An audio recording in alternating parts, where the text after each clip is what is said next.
Ino, take a seat. Okay. Please assist me with this. This is a custody case, ma. Yeah. Hindi dapat mabalik yung anak dun sa nanay. Dapat hindi mabalik sa biological mother. I don't understand bakit kailangan ipadala yung mga files na yan dito. Naabala tuloy ang sekretary ko.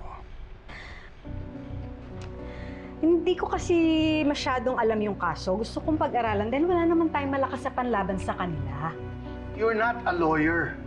At hindi ito ang klaseng kaso na priority ng firm natin.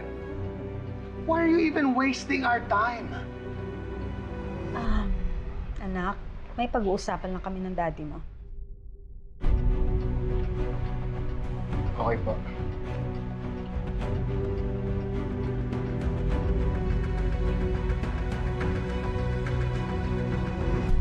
I want to help Lilette win. Why don't you help her? She's your lawyer. If you want this case to be won, give it to another lawyer.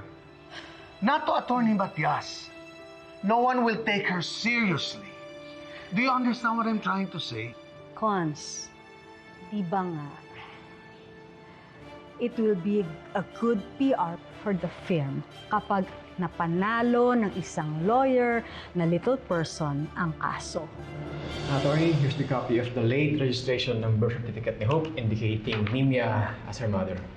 We can also request a DNA test of Hope and Nemia.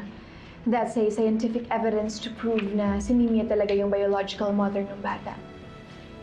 Kailangan matalo natin ang firm ni Constantino. Even if it means na magiging kalaban natin si Atty. Matias. I'm sure may papanalo natin to. Based sa evidence na meron yung kabila.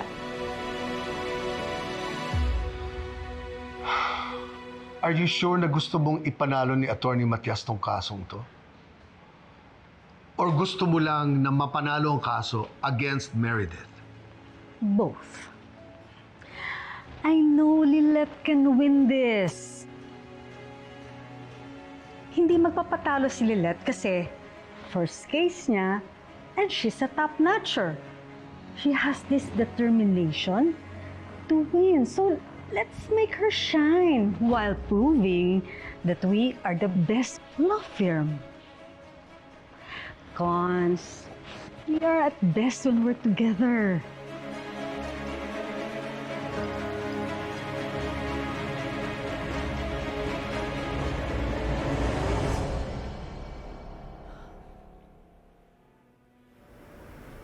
Attorney, okay lang kayo?